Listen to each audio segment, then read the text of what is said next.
Boa noite. Queria agradecer muito a presença de todos vocês nessa noite aqui. A gente está realizando a primeira fala pública dessa exposição e a segunda exposição da vida da Flexa. Então, a gente está muito contente de receber nessa noite para fazer a primeira fala pública da exposição A Noite dos Clarões, Ecos do Surrealismo e Outras Cosmologias, duas pessoas que eu tenho profunda admiração, o Leonardo Nascimento e a Tânia Rivera. Para não deixar, né, acontecer de eu esquecer de dar a mini bio deles, apresentá-los, eu vou fazer isso logo no início. O Leonardo Nascimento, aqui à minha esquerda, é pesquisador, jornalista, mestre, doutorando no programa de pós-graduação em Antropologia Social do Museu Nacional, UFRJ, é graduado em Comunicação Social, em Cinema e Audiovisual pela Universidade Federal Fluminense. Nos últimos anos, escreveu para o caderno literário Suplemento Pernambuco, produzindo textos críticos, ensaios e entrevistas com foco em literatura, artes visuais, movimentos sociais e epistemologias contemporâneas. Sua pesquisa busca refletir sobre as fronteiras e ressonâncias entre os campos da antropologia, da política e da arte. Tânia Rivera é ensaísta, psicanalista, professora do Departamento de Arte da UF e dos programas de pós-graduação em Teoria Psicanalítica e em Artes da Cena, ambos da UFRJ. Doutora pela Universidade de Louvain, na Bélgica, com pós-doutorado na EBA, na UFRJ, em 2006, e na USAN, Argentina, em 2023.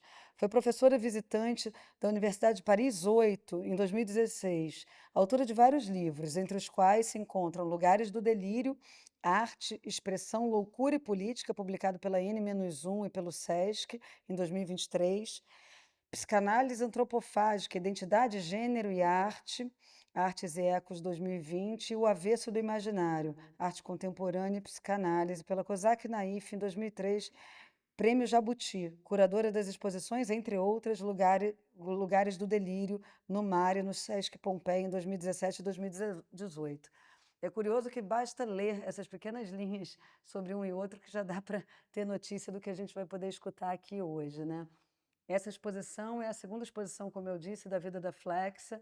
É uma coletiva com 30 artistas que foi curada por mim em parceria com Pedro Caetano Éboli, figura fundamental para a realização dessa exposição ao meu lado, e assim como toda a equipe da Flexa.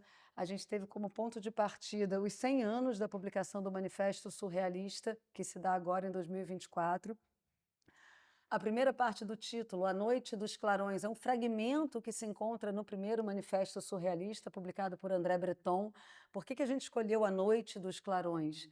Além de ser uma imagem bonita, A Noite dos Clarões, uma noite perpassada por, né, relâmpagos, digamos assim, a ideia do trânsito entre a lógica da vigília e a lógica do sonho era muito cara aos surrealistas, né? Fazer essa transição, né? Essa ponte entre o estar acordado e o estar dormindo, levar mais a sério aquilo que acontece enquanto a gente dorme, enquanto a gente sonha, e levar para isso os ensinamentos dos sonhos para a lógica da vigília, era de grande interesse dos surrealistas.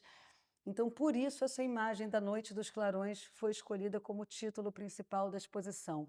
O que pode ser lido como um subtítulo, Ecos do Surrealismo e Outras Cosmologias, dão as seguintes notícias para a gente. Ecos do surrealismo, porque, obviamente, a gente não está aqui mostrando um surrealismo estrito sensu, né? Um primeiro surrealismo, né, na sua origem, mas ecos do surrealismo, né? A gente está visitando diversos artistas brasileiros de diferentes gerações cujas produções guardam diálogos com essa herança surrealista de diferentes maneiras. Por isso, ecos do surrealismo. E outras cosmologias, porque, né, uma das várias facetas do surrealismo, dos dissidentes do surrealismo, por assim dizer, que talvez o Léo vá falar um pouco sobre isso, foi uma certa proximidade com as ideias da antropologia e da etnografia. Não por acaso, muitos deles trataram de viajar para visitar culturas diferentes daquela europeia, daquela, né, estabelecida sob um certo cânone iluminista, né, racional, e trataram de ir para a América Latina, para a África, para a Oceania, buscando, né, obviamente distante de um viés que a gente não quer exotizante de forma alguma, mas entender como estranhar a própria cultura ao visitar essas outras culturas. Se eu estiver falando bobagem, o Léo vai me corrigir. Então, as outras cosmologias do título querem falar justamente dessas formas outras de conceber uma realidade compartilhada diferente dessa ocidental, marcada por essa origem europeia. Então, isso é que a gente quis com outras cosmologias, né? Com essa visita às questões da alteridade, digamos assim. Para eu não me alongar muito, e já me alongando, só deixar também registrado que a gente dividiu essa exposição em 4 momentos. O primeiro momento se chama Erotismo e Morte, o segundo, Zonas do Delírio, o terceiro, Universo dos Sonhos e Atividade Onírica, e esse que compõe essa sala, Alteridade e Outras Cosmologias. Acho que é interessante dizer como uma exposição como essa, que a princípio, né, visitando, vendo a lista dos artistas, talvez a gente não pense numa exposição que mistura moderno e contemporâneo, o antigo e o novo, mas que talvez, num primeiro momento, não guarde tantas relações com questões muito prementes do nosso momento atual. Eu acho que um segundo olhar pode mostrar para a gente que sim, uma exposição como essa guarda relação com algumas questões que eu considero urgentes do momento atual. Não vou me estender muito dizendo quais são essas questões, esses problemas, mas dar só alguns exemplos, né? Quando a gente tem uma sala dedicada à questão do erotismo, por exemplo, e quando a gente fala de erotismo, a gente pode pensar em uma série de coisas, mas me vem à mente agora o que significa a gente estabelecer uma relação erotizada com o mundo, né? Uma relação permeada pela dimensão sensível com o mundo. Se a gente concorda que a época atual pode ser vista como uma época marcada pelo atravessamento radical de uma relação com o mundo, ou mesmo com os outros, cuja interface está se dando muitas vezes, por exemplo, através disso, um filósofo que eu gosto muito, chamado Franco Bifo Berardi, um filósofo italiano, vem dizer que justamente se trata de tentar recuperar a dimensão erotizada no trato com o mundo, a relação sensível no trato com o mundo, né? Quando ele vai dizer que a gente está vivendo uma espécie de época que vai instaurar o que ele chama de corpo digital zumbi. O corpo digital zumbi seria quase o avesso do corpo analógico, sensível, erotizado.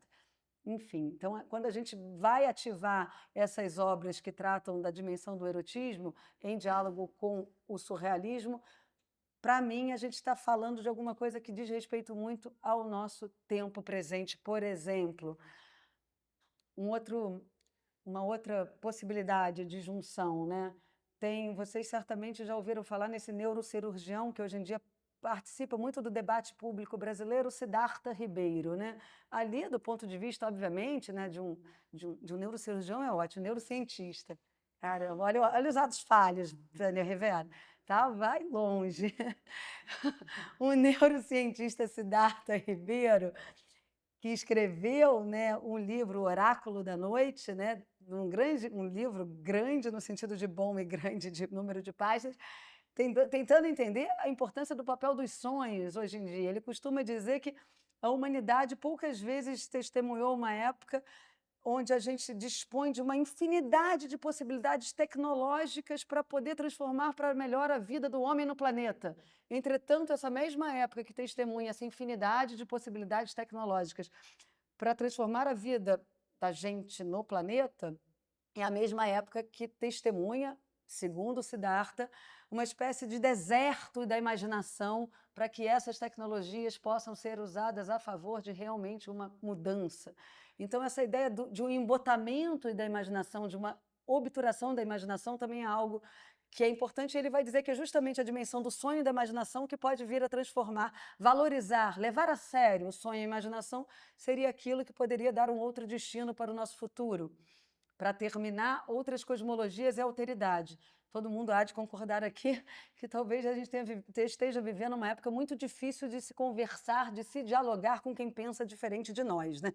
Aquele que pensa diferente, né, é quase sempre alvo, né? Enfim, a volta dos nacionalismos, a xenofobia, as polarizações diversas no campo da política nos dão notícias dessa dificuldade de se estabelecer um diálogo com o outro. Então, a questão da alteridade nos parece muito importante. E alguns artistas aqui, como uma Cláudia Andujar, que está atrás da gente, com uma série dos Sonhos Yanomamis, um Hélio Melo, que foi um defensor dos direitos da floresta, e alguns outros dessa sala também nos dão notícia. Gente, essa semana que passou, não preciso nem falar, né? Não precisa nem, se deu, né, esse céu turvo, esfumaçado, os incêndios, que obviamente, em parte criminosos, em parte também, obviamente, frutos da seca, do colapso climático, do mundo esquentando, tudo isso nos dá notícia de que se a gente não mudar o curso da maneira que a gente está abordando a vida na Terra, certamente temos ali na frente algo muito, muito hostil, né? É isso.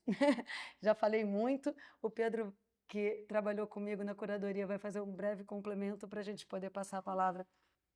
Léo. Bom, gente, queria agradecer a Luísa, né, em primeiro lugar, por ter me acolhido assim e a gente ter feito essa pesquisa, que foi muito interessante.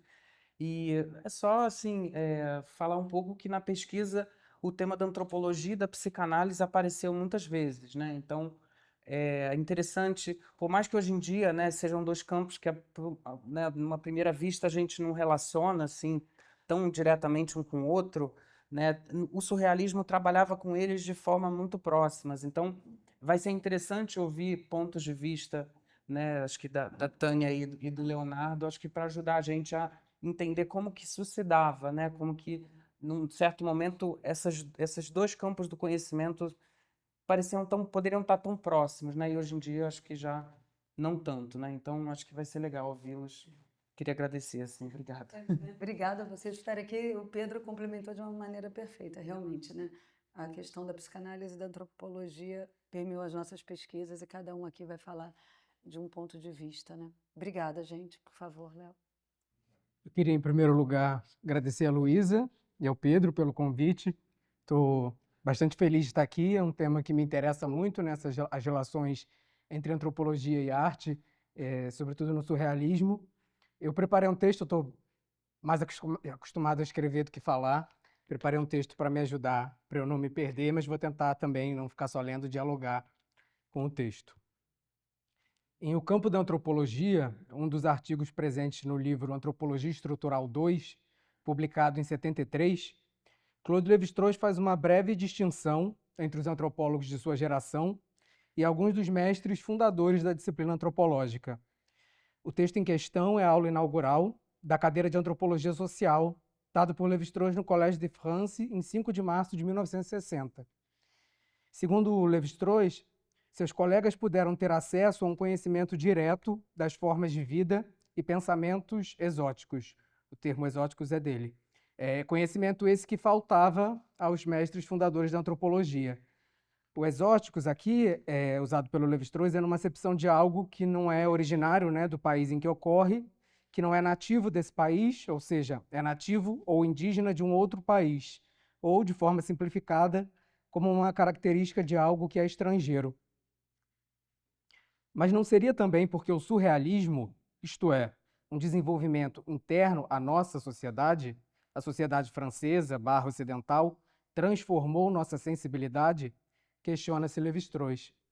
Eu queria tomar esse questionamento do Lévi-Strauss sobre o surrealismo como uma espécie de epígrafe à fala que eu quero trazer sobre as relações entre antropologia e arte.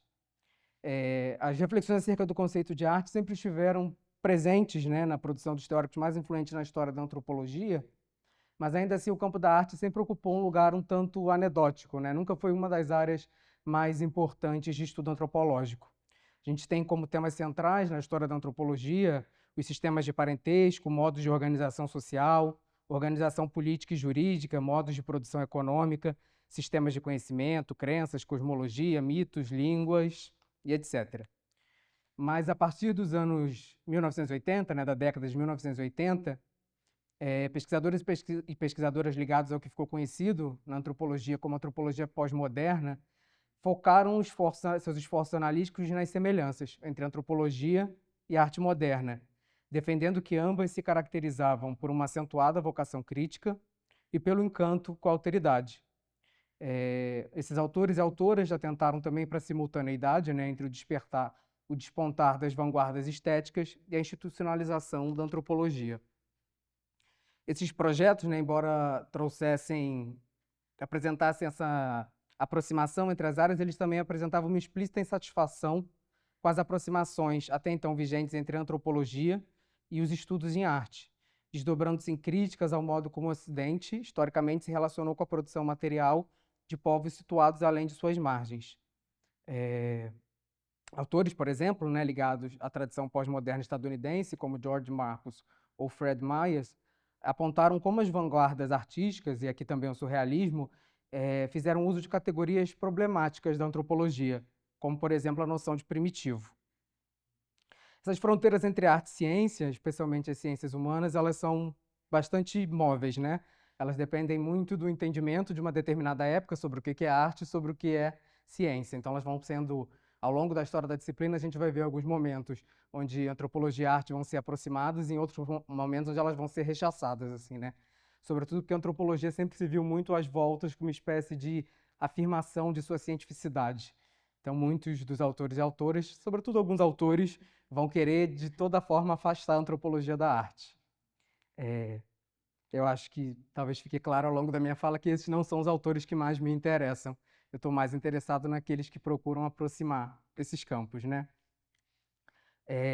As produções presentes aqui na exposição em questão, que a gente está discutindo, ressoam algumas das temáticas que gravitam ao redor do surrealismo.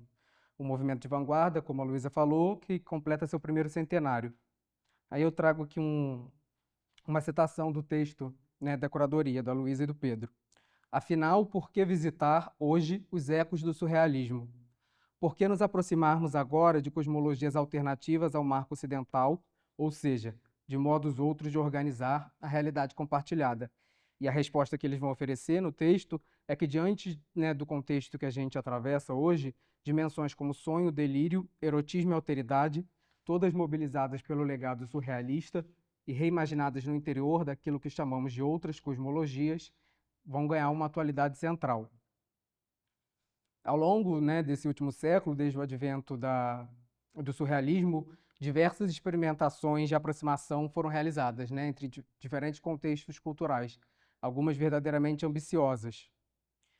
São amplamente conhecidas, por exemplo, as críticas que o James Clifford vai fazer à exposição Primitivismo na Arte do Século XX, Afinidade entre o Tribal e o Moderno, que ocorreu entre setembro de 84 e janeiro de 85 no MoMA de Nova York. Para o Clifford, né, que além de antropólogo é uma espécie de historiador da antropologia, ao destacar a influência primitivista sobre artistas do modernismo, as escolhas curatoriais da exposição, a cargo de William Rubin, relegaram os povos ditos primitivos ao anonimato e a uma existência não historicizada. A exposição era foi considerada como uma espécie de exposição autocelebratória, né, dos mestres europeus. Então, os mestres eram destacados e esses outros artistas do mundo inteiro estavam ali a serviço desses grandes mestres. Tem outras exposições famosas que fizeram essa aproximação, e eu acho que, nesse sentido, é uma exposição corajosa, né, que a gente está aqui, porque essas aproximações sempre correm o risco de ser muito criticadas, né, e geralmente são, mas também são importantes nessas aproximações de uma forma que movam o debate de como viver junto. Na busca por explicitar os processos constitutivos da moderna noção de cultura, o James Clifford escreveu também um ensaio que eu gosto bastante, examinando a atividade etnográfica produzida na França do entreguerras, através do que ele denominou como surrealismo etnográfico. Segundo ele aponta, o termo surrealismo deve ser entendido em seu sentido expandido, designando uma estética, aqui eu estou citando o Clifford, uma estética que valoriza fragmentos, coleções curiosas, inesperadas justaposições, que funciona para provocar a manifestação de realidades extraordinárias com base nos domínios do erótico, do exótico e do inconsciente. Dessa forma, suas preocupações não estavam limitadas ao grupo de André Breton e ao surrealismo estreitamente definido, mas buscaram cartografar o que ele considerou ser uma sensibilidade moderna, compartilhada por artistas e antropólogos e antropólogas nas décadas de 20 e 30, época em que a etnografia acadêmica estava em vias de amadurecimento e se desenvolvia em intensa proximidade com as artes de vanguarda, em oposição à ordem cultural hegemônica, sobretudo na França e nos Estados Unidos, né? A gente tem contextos muito diferentes e tradições muito diferentes da antropologia, eu vou falar um pouquinho disso mais para frente. A meu ver, A Noite dos Clarões, Ecos do Surrealismo e Outras Cosmologias, segue nessa direção de um surrealismo em sentido expandido, dando origem aos 4 momentos em torno dos quais a mostra se articula. Luísa já falou sobre elas. Eu vou me concentrar aqui no ponto 4, Alteridades e Outras Cosmologias, mas eu queria destacar também que todas as dimensões, né, as 4 partes da exposição, elas estão profundamente relacionadas com os estudos antropológicos. No universo dos sonhos e atividade onírica, um tema talvez um pouco mais recente na história da antropologia, a gente pode lembrar do livro da minha colega Hannah Limuja, né, O Desejo dos Outros, uma etnografia dos sonhos Yanomami, importante aqui para a exposição, né, na obra da Cláudia Andujar, e, sobretudo, no monumental A Queda do Céu, do xamã Yanomami Davi Kopenawa, escrito em parceria, né, com o antropólogo Bruce Albert, que tem uma frase famosa, que ficou bastante famosa, né, que o Davi vai dizer que os brancos dormem muito, mas só sonham consigo próprio. A gente cita, né? Vocês citam também, né? No que diz respeito às zonas do delírio, a gente poderia pensar, né, na história da antropologia, todos os estudos sobre xamanismo, transe, possessão. Eu lembraria especificamente dos estudos do Néstor Perlonger, um antropólogo que eu gosto bastante, argentino, mas que fez carreira no Brasil. No mestrado vai fazer um trabalho importante sobre gênero, prostituição masculina em São Paulo, e no doutorado, que ele daria início na França, ele vai estudar o que ele chamou de uma antropologia do êxtase. E a chave do êxtase, que vai ser lida a partir da obra do Georges Bataille, né, que vai ser um dissidente do surrealismo, mas é um nome importante do surrealismo, ainda que tenha se afastado, brigado com Breton, seria exatamente a quebra da barreira do corpo, realizando uma suspensão do tempo e uma fuga das condições de existência. Esses são temas presentes no surrealismo, que voltam fortemente com a contracultura e que parecem estar na ordem do dia com a proliferação do uso de substâncias como a ayahuasca, com o fenômeno do turismo xamânico nos Andes e em regiões da Amazônia, ainda, né, com todos os problemas que isso pode acarretar, mas não é o tópico aqui. E aí eu volto, né, a uma questão do texto curatorial, que vai falar sobre, em sintonia com um conjunto de questionamentos em torno do erotismo, o corpo se torna objeto de uma série de experimentações plásticas pelos artistas ligados ao surrealismo. O tema do corpo também, acho que é outro tema central na antropologia. Para ficar com um exemplo que, a meu ver, é muito paradigmático, em 79, o Eduardo Viveiros de Castro, então um jovem pesquisador, publicou no Boletim do Museu Nacional uma conferência realizada em parceria com seus professores, Antoni Siger e Roberto da Mata, salientando as contribuições que os estudos dos grupos indígenas situados no Brasil estavam dando à antropologia como um todo. Esse texto essa conferência, né, se chama A Construção da Pessoa nas Sociedades Indígenas, e os 3 autores defendem a tese de que a originalidade das sociedades indígenas brasileiras, e de modo mais amplo também as sociedades sul-americanas, reside numa elaboração particularmente rica da noção de pessoa. Esse tema clássico da antropologia, né, da noção de pessoa, foi inaugurado justamente pelo Marcel Mauss, que é um nome fundamental para o surrealismo. Um professor, né, na Paris do Entreguerras, que vai ser muito importante para os artistas surrealistas. E essa construção da pessoa, esses 3 autores vão dizer, ela tem uma referência especial à corporalidade enquanto um idioma simbólico fundamental. Para dar sequência ao tema da alteridade e outras cosmologias, queria fazer uma digressão e falar dos primórdios da antropologia, né, para poder chegar no James Clifford e a ideia do surrealismo etnográfico. Se no século XVI, de fato, começa a se implantar uma espécie de pré-história da antropologia, com os textos dos viajantes e as respostas conflitantes que eles oferecem, se, por exemplo, os selvagens teriam alma, se seriam humanos, essas questões vão desembocar em toda uma infinidade de discussões filosóficas, como as de Montaigne ou de Jean Delery, introduzindo a dúvida e o relativismo cultural no pensamento europeu. A interrogação sobre a existência múltipla do humano seria fechada no século seguinte, com o cogito cartesiano, fundador da ordem do pensamento clássico, excluindo da razão o louco, a criança, o selvagem, enquanto figuras da normalidade. A imagem que o ocidental se fez da alteridade e de si mesmo não parou de oscilar, entretanto, entre os polos de um movimento pendular, por meio de uma alteridade um tanto quanto fantasmática. Ora, os selvagens eram vistos como monstros, a meio caminho entre a animalidade e a humanidade. ora eram tidos como portadores de lições a oferecer para o conjunto da humanidade. Da parte que desenha a figura do mal selvagem, né, desses selvagens vistos como monstros, digamos assim, vemos um sem fim de ausências. O selvagem não tem moral, não tem fé, não tem lei, não tem rei, não tem escrita, estado, consciência, razão, passado e, em alguns casos, não tem nem mesmo futuro. E aí, daqui surgiriam duas variantes, né, dessa imagem do mal selvagem. A primeira, dizendo que os selvagens não têm futuro e não há nada a se esperar deles, eles jamais ascenderiam a história e a consciência de si. Essa ideia a gente pode ver expressa, por exemplo, na Introdução à Filosofia da História, do Hegel. E uma outra variante que acreditava que seria, na verdade, possível fazê-los evoluir pela ação missionária, a partir do século XVI, e pela ação administrativa, a partir do XIX. Com a Revolução Industrial, a Revolução Francesa, todas as mudanças que vão acontecer na Europa, a filosofia vai se ver às voltas com essa questão da diferença, né? Se o cogito cartesiano tinha ali uma dimensão um tanto universalista, mas esses autores se veem às voltas de como explicar que alguns povos não tenham ascendido, né, à civilização. Então é justamente no final do século XVIII e na passagem do século XIX que vai começar a se constituir propriamente um saber científico, que toma o homem, nos termos da época, como objeto de conhecimento, ou seja, uma ciência do homem, ou, em outras palavras, uma antropologia. Essa atividade na França, ela, por exemplo, vai se chamar etnologia, né? Tem diferenças aí de nomenclatura, etnologia, estudo das etnias, estudo das culturas, mas é basicamente a mesma coisa. Se na física ou na biologia a separação entre o sujeito observante e o objeto observado era tida como um tanto óbvia, e na história ela era dada pela distância no tempo, na antropologia essa distância vai ser por muito tempo tida como uma distância geográfica, ou seja, os povos que não pertencem à civilização ocidental. A segunda metade do século XIX assiste ao estabelecimento de um verdadeiro corpus etnográfico da humanidade.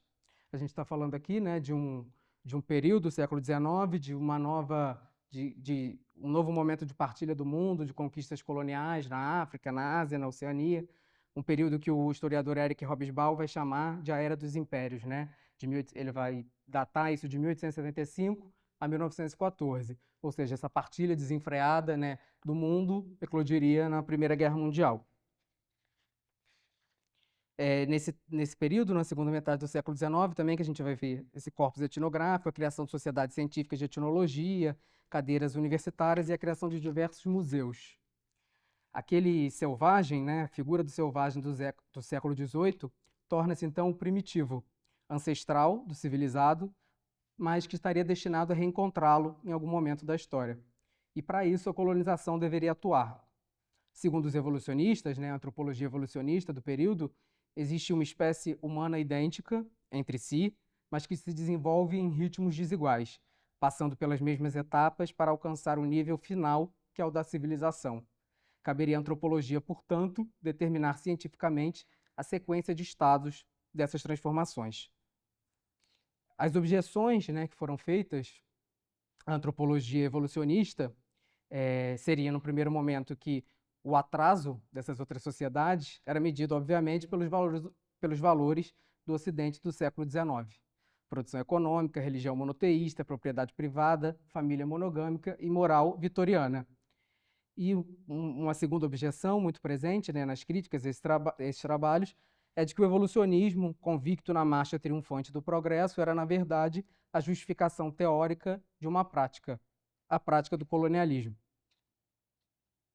Então, contra esse momento da antropologia, né, evolucionista, que vão se voltar os antropólogos do primeiro terço do século XX.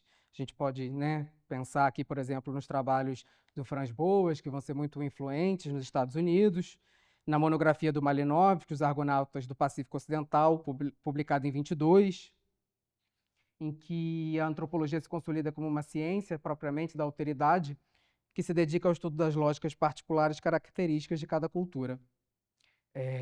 Na França, nesse mesmo período, e assim a gente volta para o surrealismo propriamente dito, A gente vai ver a França desse período, na década de 20, ela não tem uma tradição tão forte de etnografia como teve nos Estados Unidos ou na Inglaterra, mas vai emergir um quadro teórico que daria as bases da antropologia moderna, por meio dos trabalhos de Durkheim e, sobretudo, do seu sobrinho Marcel Mauss, nome bastante próximo ao surrealismo, como eu já disse. E com isso a gente volta ao Clifford e ao surrealismo etnográfico dos anos 20. Segundo Clifford, essa orientação que ele está chamando de surrealismo etnográfico é uma orientação ou atitude em relação a uma ordem cultural a que ele se refere, né, não pode ser claramente definida. É mais apropriadamente chamada de modernista do que de moderna, considerando como seu problema e sua circunstância a fragmentação e a justaposição de valores culturais. Ele sugere, então, que algumas razões para fazer essa conexão entre a atividade etnográfica e o conjunto de atividades críticas, disposições usualmente associadas à vanguarda artística, na França particularmente, se deu porque as modernas ciências humanas não perderam contato com o mundo da literatura e da arte. Nenhum campo de pesquisa social artística, segundo ele, poderia permanecer por muito tempo indiferente às influências ou provocações de fora de suas fronteiras disciplinares. Para a vanguarda parisiense, a África e também a Oceania, a América Latina, seriam então fontes privilegiadas de novas ideias e formas. Aqui a gente vai ver uma realidade, né, a realidade ocidental sendo profundamente questionada. Os surrealistas eram profundamente críticos do colonialismo.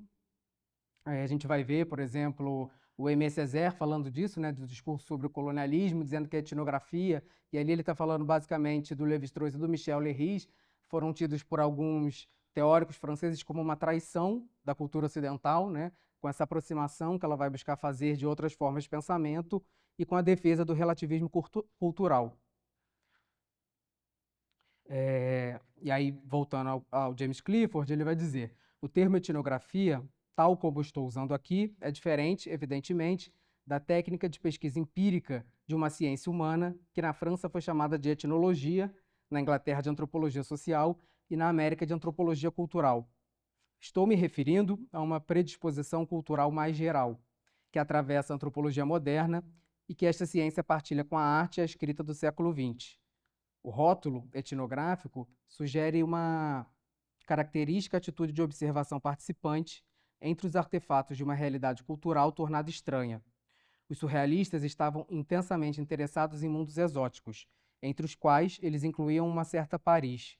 Sua atitude, embora comparável àquela do pesquisador no campo, que tenta tornar compreensível o não familiar, tendia a trabalhar no sentido inverso, fazendo o familiar se tornar estranho. O contraste é de fato gerado por um jogo contínuo entre o familiar e o estranho, do qual a etnografia e o surrealismo eram dois elementos muito importantes. A gente pode pensar aqui também na revista Document, que foi editada pelo Bataille, né, como eu disse, um dissidente do surrealismo, como uma revista onde a gente vai ver mais propriamente essas experimentações de cunho marcadamente etnográfico.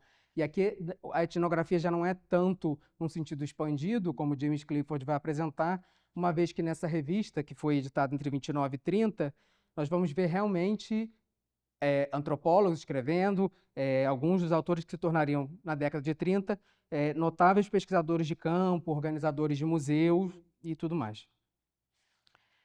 Com essa nova sensibilidade, então, nós somos convidados à experiência da alteridade, uma relação que nos permite deixar de identificar nossa pequena província da humanidade com a própria ideia de humanidade.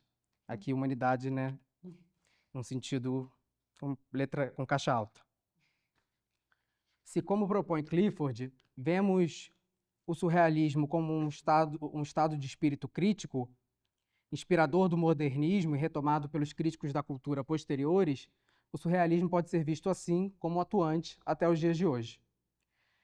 Num exercício analítico similar ao praticado pelo James Clifford, o George Stocking Jr., outro historiador importante da antropologia, vai apontar o que ele considerou como um motivo romântico da antropologia, uma espécie de sensibilidade etnográfica também, que, embora pareça ser mais fortemente expressa em momentos históricos particulares da disciplina, e aí ele vai citar os Estados Unidos da década de 20, ele não seria tão peculiar a um único período histórico.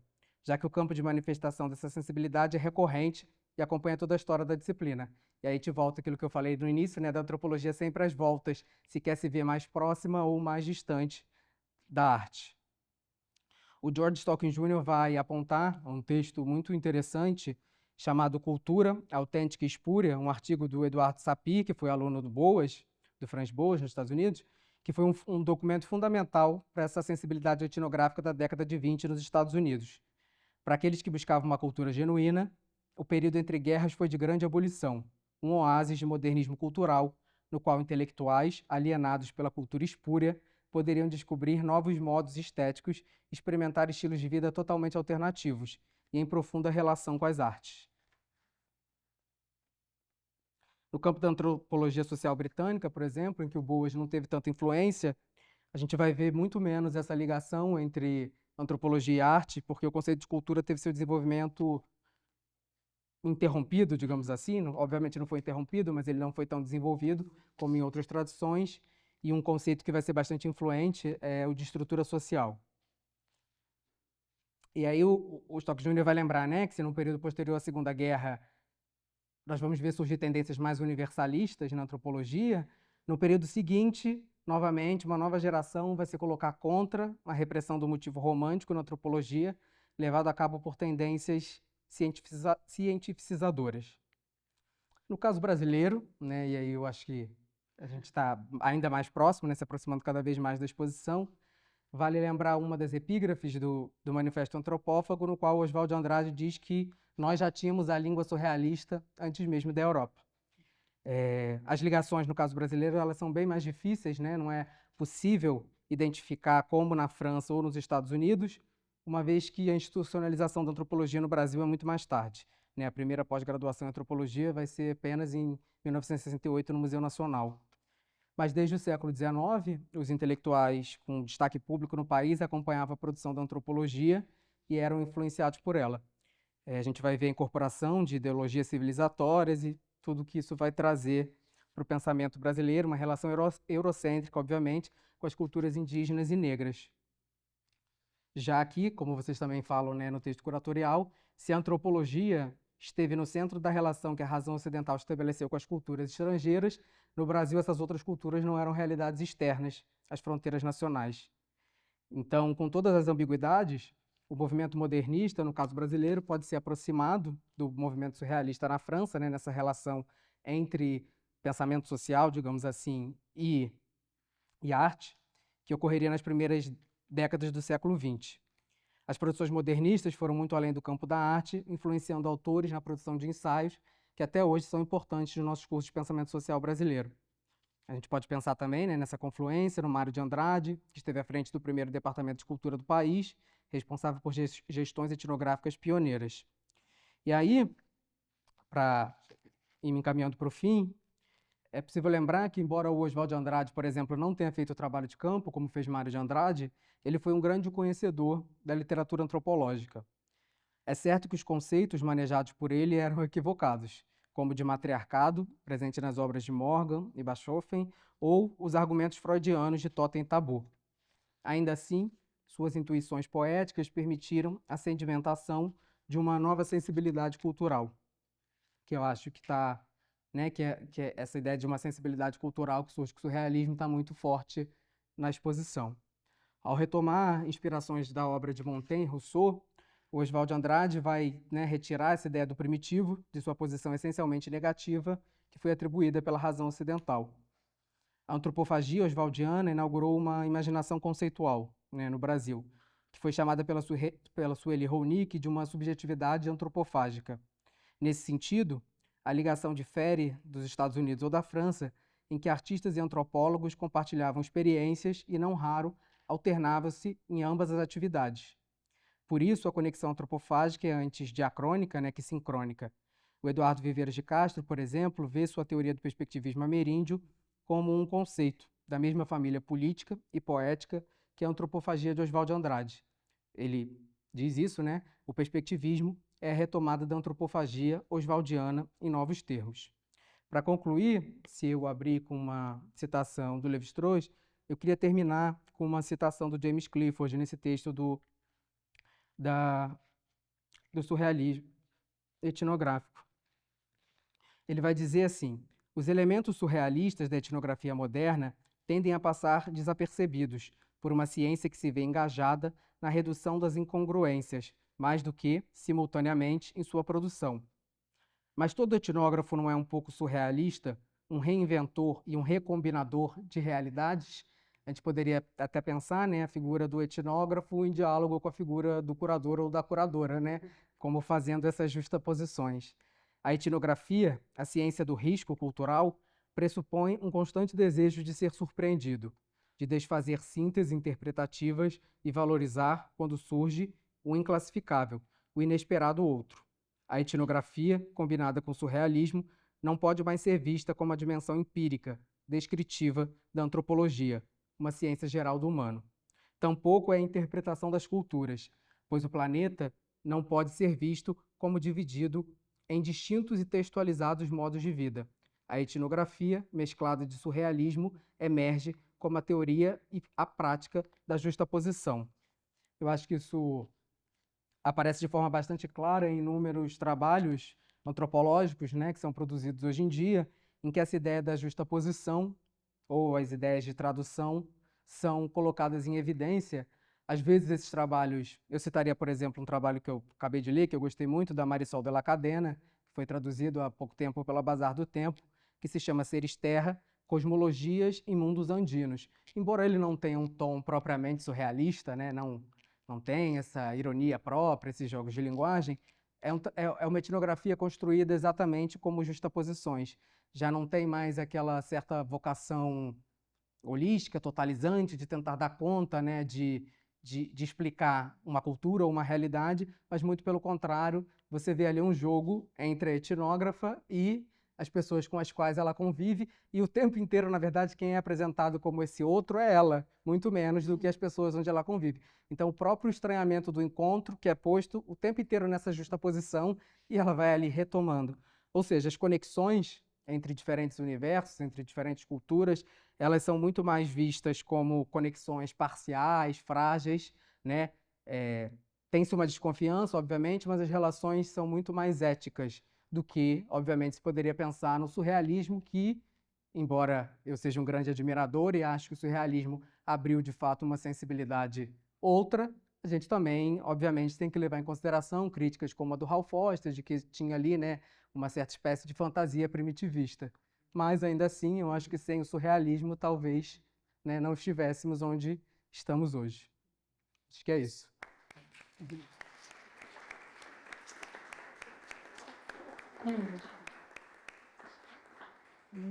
Muito obrigada, Léo. Eu acho que, né, dá uma bela passagem para a Tânia, né? Que ele insistiu, né, a fala do Léo, diversas vezes na questão do outro, da alteridade, como a gente sempre fala nas nossas conversas, o inconsciente é o outro de nós mesmos, né? É uma espécie de alteridade. A gente tem aqui toda uma pequena seção da exposição chamada Zonas do Delírio, e eu acho que também é um campo ali para a Tânia investigar, que é um campo de pesquisa dela, né? Tem uma frase no manifesto surrealista que diz: não será o medo da loucura que nos vai fazer hastear a bandeira da imaginação a meio pau. Então, eu passo a fala para a Tânia. Obrigada, Léo. Obrigada, Luísa. Boa noite a todos, todas, todos. Começo, claro, agradecendo Luísa, Pedro, toda a equipe da galeria, o pessoal que está fazendo a filmagem aqui também, a presença de vocês. Quando Luísa me convidou, eu falei, esse convite, eu abro uma brecha aqui na minha agenda, desmarquei coisa para estar aqui, porque eu acho que é urgente a gente recolocar a questão do surrealismo. Breton dizia, nada do que nos cerca nos é objeto, tudo nos é sujeito. Nada do que nos cerca nos é objeto, tudo nos é sujeito. Ele está brincando com o termo sujet em francês, que tanto quer dizer sujeito quanto assunto. Tá? Então, nada do que nos cerca nos é objeto, tudo nos é sujeito. E Pedrosa, anos depois, cerca de 30 anos depois, mais ou menos, Pedrosa, a obra de arte vive subjetivamente. esse estranhamento entre sujeito e objeto talvez seja um ponto ou um lugar para se começar a pensar ou a repensar o surrealismo hoje.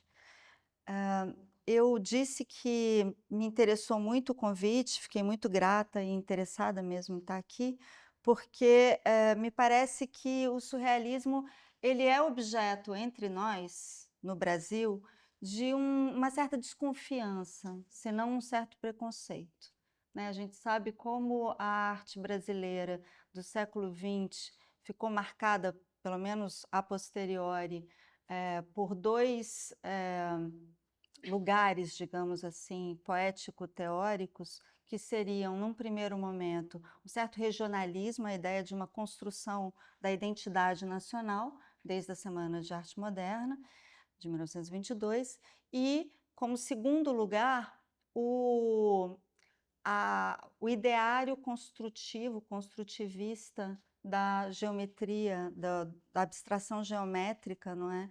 Que buscava um certo rigor, uma certa impessoalidade, a gente pode dizer, né? Que um Mário Pedrosa, por exemplo, né?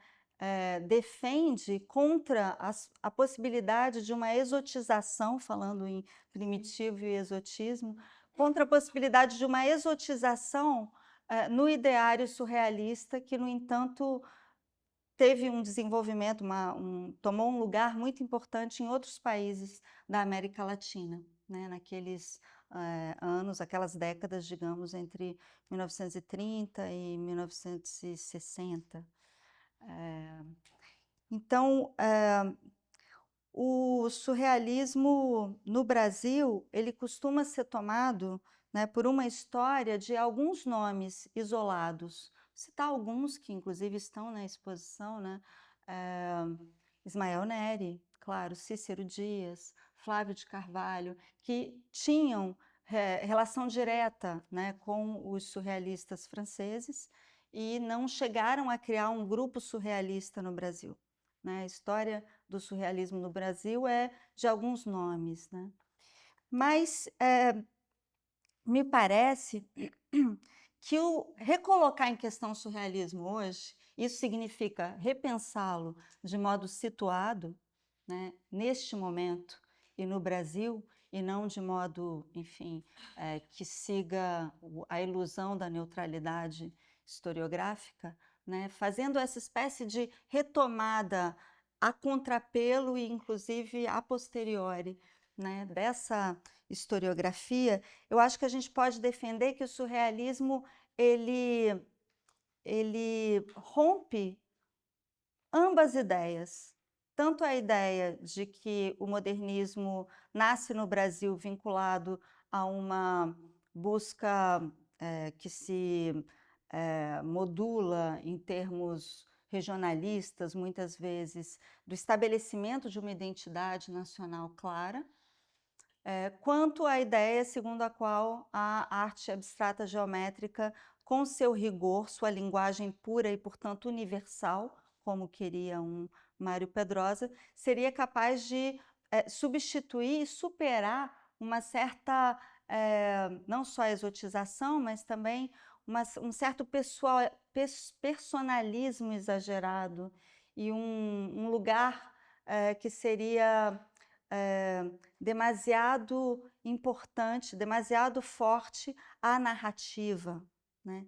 Essas ideias a respeito do surrealismo, essa ideia, né, que o coloca num certo lugar de um subjetivismo, digamos, e que as minhas epígrafes aqui, as citações que eu fiz no início, o que elas fazem é justamente desmontar, né? Porque se nada do que nos cerca nos é objeto, tudo nos é sujeito, de quem se trataria numa arte subjetiva, em termos surrealistas, né? Se trata muito mais de um questionamento, de uma espécie de problematização das relações entre sujeito e objeto, e muito radicalmente do lugar do sujeito e das próprias formas e modalidades de representação, do que de uma intensificação e até uma certa localização da arte num mundo interno, digamos, né. Eu gostaria de quebrar esse preconceito a respeito do surrealismo, né, e sem dúvida, isso que foi dito até agora, tanto por Luísa quanto por Pedro e por Léo, já preparou o terreno para isso, né, para essa ideia de que se o surrealismo ele diz respeito a uma certa presença de alguém, se trata de uma presença que estranhamente se dá nas coisas e se apresenta problematizada. Então, a ideia de uma arte que seria mais subjetiva, né, oposta a uma arte mais objetiva, ela cai por terra imediatamente. E me parece muito importante justamente apontar isso para que a gente possa recolocar em questão hoje, inclusive, do que se trata quando falamos em surrealismo. Vou fazer isso já já, mas antes eu queria convidar vocês a olharem esse esboço da Tarsila do Amaral que está aqui nessa parede. Ulisses, quem está aí atrás não vai conseguir ver, mas se quiser levantar e vir olhar, ou se já se lembra, é o esboço Do A A Lua, Lua. que é uma pintura do final dos anos 20 da Tarsila, tem um céu, né, então seria uma obra dessa fase surrealista, entre aspas, da Tarsila. Posso falar um pouquinho, Tânia? Claro, Tá. você é a E teria, anfitriã, inclusive. não, teria ali à direita um mandacaru, que é um cacto típico do Nordeste. O mandacaru, por sua vez, nesse estudo, nesse desenho, não é tão nítido. Entretanto, na pintura, claramente esse mandacaru tem uma feição que é meio polimórfica, no sentido de que ele lembra, às vezes, uma pessoa e um cacto a um Meio só tempo. antropomórfico. Então, essa fluidez, esse deslizamento que a gente vê em tantos trabalhos aqui entre, né, animal, humano, né, o que essa fluidez, esse trânsito está no mandacaru. E o que mais que a gente pode falar? Vocês sabem, sabem falar muito melhor do que eu sobre. Não é por acaso que a gente tem esse estudo da Tarsila do Amaral aqui, porque as relações entre antropofagia e surrealismo são várias e era importante fazer essa pontuação, né, ao longo da exposição na medida do possível. Excelente. Tem cadeiras aqui na frente, gente. Se vocês quiserem sentar. Tem cadeira na frente. Ulisses também, se quiser vir para cá para ficar mais perto da Tarsila, ou quem tiver poder vê-la melhor. Hoje, ao chegar, eu tomei um susto quando, assim, eu me surpreendi quando olhei para esse esboço, porque eu vi nele um olho que me lembrou muito, claro, Um Cão Andaluz, né? O filme de Buñuel. O olho que tem a navalha cortada aqui. E antes da navalha tem uma nuvenzinha, né? Tem uma sugestão de aproximação entre lua e olho, justamente, né? Daqui onde eu estou, esse olho está me olhando e não vai ter jeito de ele se mostrar outra coisa para mim. Mas é importante também salientar isso que a Luísa disse, né? Que tem um mandacaru com traços antropomórficos, que na pintura ficam mais claros, mas esse mandacaru, ele está suspenso, não sei se vocês veem isso também. Como se eu acho que esse esboço, ele responde ao que eu estava problematizando em termos de busca de identidade nacional. Ele responde, ele próprio, muito bem a esse respeito, né? Ele mostra tanto, se vocês quiserem aceitar a minha a aproximação que eu estou fazendo entre a imagem, né, dessa lua e a do olho de Buñuel, isso mostra muito claramente a articulação e a relação íntima entre, né, entre o que se dava, especialmente com, claro, Oswald de Andrade e Tarsila do Amaral nesse momento, né, nesses anos da década de 1920, os últimos anos da década de 1920, nos quais a conversa entre Tarsila e Oswald é muito próxima, né? Os quadros de Tarsila antecipam e não ilustram, né, os desenvolvimentos, os textos de Oswald de Andrade, é bom lembrar rapidamente, porque a gente tende a entender os quadros dela como uma ilustração, e não se trata disso quando a gente vê as datas, né, e entra mais no detalhe ali dessa cronologia. Mas em 1928, como o Léo já lembrou, a gente tem a publicação do Manifesto Antropofágico, né, que diz, entre outras coisas muito interessantes, diz: só me interessa o que não é meu, né? Lei do homem, lei do antropófago. E faz menção, como o Léo já mencionou também, faz apelo ao surrealismo em dois momentos. Tem um momento em que, como o Léo disse, se trata da língua surrealista, e o que Oswald de Andrade diz, ele diz: Montaigne, o homem natural, Rousseau, da Revolução Francesa ao Romantismo, à Revolução Bolchevista, à Revolução Surrealista e ao bárbaro tecnizado de Keyserlin, que era um filósofo alemão. Caminhamos. E, no outro trecho, já tínhamos o comunismo, já tínhamos a língua surrealista, a Idade de Ouro. Não é à toa que ele conecta justamente a Revolução Bolchevique e o comunismo ao que seria a língua surrealista e a Revolução Surrealista, né? É bom lembrar, para a gente quebrar já de saída o preconceito segundo o qual, como uma arte mais ligada, digamos, a um certo subjetivismo ou até uma certa psicologia, né?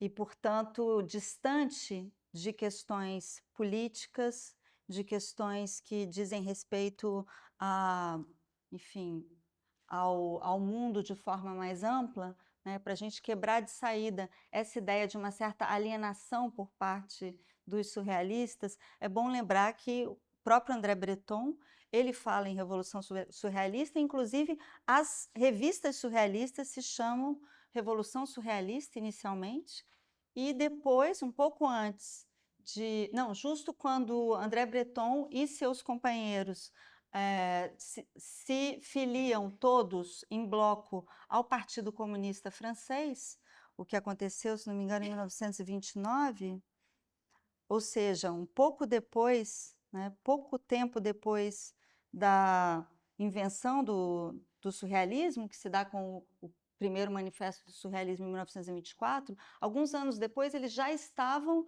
entrando no Partido Comunista e, a partir daí, um pouco depois, eles renomeiam a revista de Revolução Surrealista para o surrealismo a serviço da Revolução.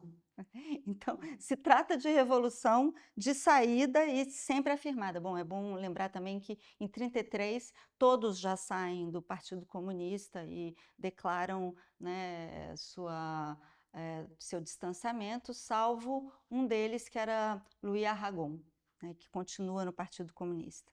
Então, a gente tem um entrelaçamento entre o ideário, a reflexão, as reflexões surrealistas e a prática política do seu tempo muito claro e fundamental para pensar o próprio surrealismo. Inclusive, é bom lembrar que Breton vai encontrar Trotsky no México, né, em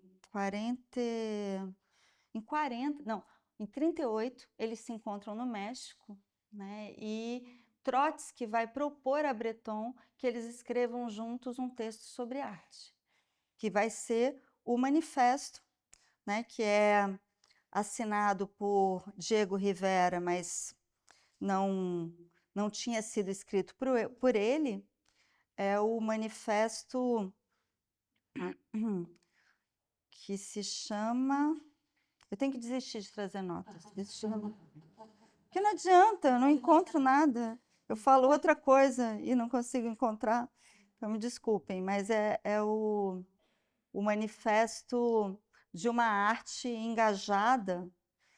Achei, o Manifesto por uma Arte Revolucionária Independente, de 1938. No manifesto, Breton e Trotsky afirmam num dado momento, por exemplo, só para vocês terem uma ideia do tom da coisa, eles falam da arte autêntica como aquela que oporia os poderes do mundo interior contra a realidade presente e insuportável.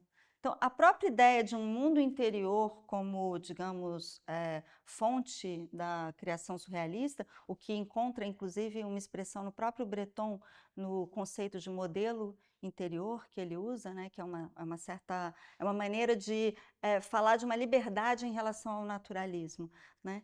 Mas a própria ideia de interioridade é o que se trata de questionar e pôr em circulação, digamos assim, no surrealismo. Tá? Isso se mantém ao longo, se a gente quiser, de toda a produção surrealista, apesar de eu estar aqui cometendo uma certa imprecisão, ou melhor, uma certa forçagem, porque, afinal de contas, o que a gente chama de surrealismo?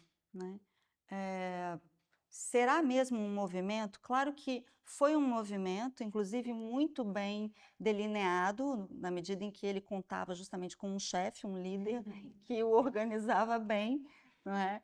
E a gente tem, enfim, suas atas de nascimento, suas principais obras, né? Muito material a respeito do surrealismo, mas a gente sabe também que o surrealismo nasce do dadaísmo de uma maneira que mantém uma espécie de vaso comunicante com este, né, que é outro movimento, esse sim, de duração bem curta e que, no entanto, se espraia para o resto do século XX. Né? Eu acho que o surrealismo também deve ser entendido como um questionamento dos modos de representação e do lugar do sujeito e do objeto que esses modos de representação fixam, dos quais eles dependem, né? Um questionamento muito radical do mundo e do nosso lugar nele, né?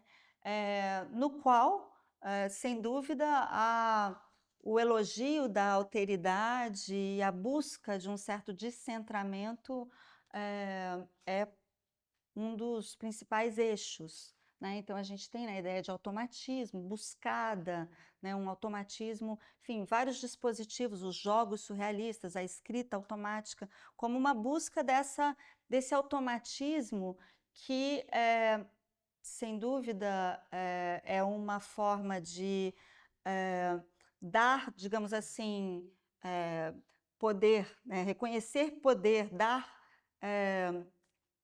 importância para o que pode vir espontaneamente de alguém, mas não se trata em absoluto, me parece, de algo como um diário íntimo, porque se trata justamente de, pelo automatismo, nos obrigar a sairmos de nós. Né? É disso que se trata.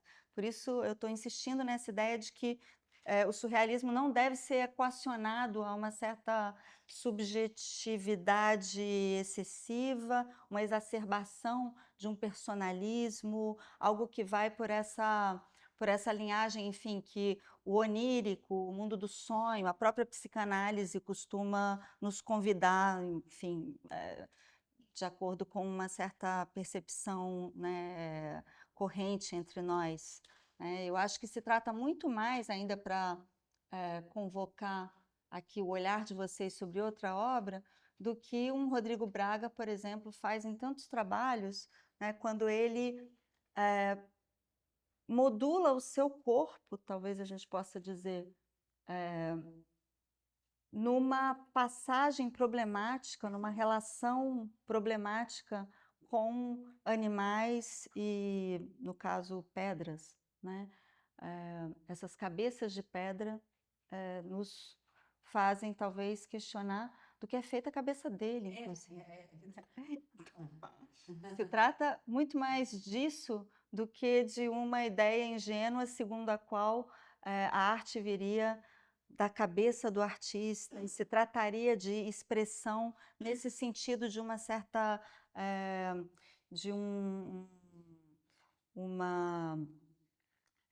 digamos, uma projeção direta do que estaria dentro para o que se plasmaria numa tela, num papel, fora.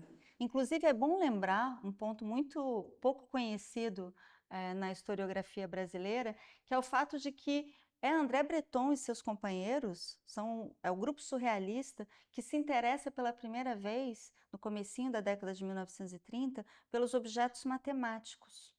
Eles vão no Instituto Henri Poincaré, em Paris, e encontram esculturas que tinham sido feitas em gesso de objetos matemáticos topológicos como a fita de Möbius.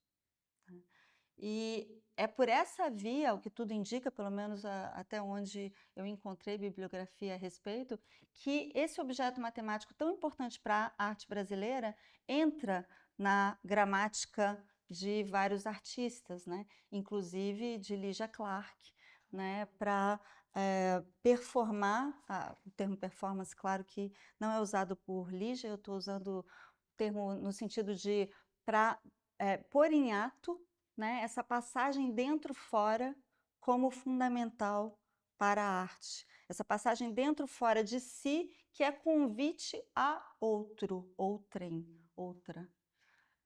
Outri, talvez seja melhor dizer, né? Melhor, porque, enfim, são detalhes que são importantes hoje. Mas, então, esse convite ao outro, que marca justamente uma torção na tradição concretista, na tradição geométrica abstrata no Brasil, e se inscreve aqui como neoconcretismo, né, inicialmente, na exposição de 1959, e que depois encontra muitas derivações, especialmente com Lygia Pape, Lygia Clark, Hélio Oiticica, entre outros, essa espécie de torção da objetividade geométrica como convite a outrem, essa torção ela tem, me parece, muito claramente uma ligação, ela é uma espécie de herdeira dessa operação surrealista.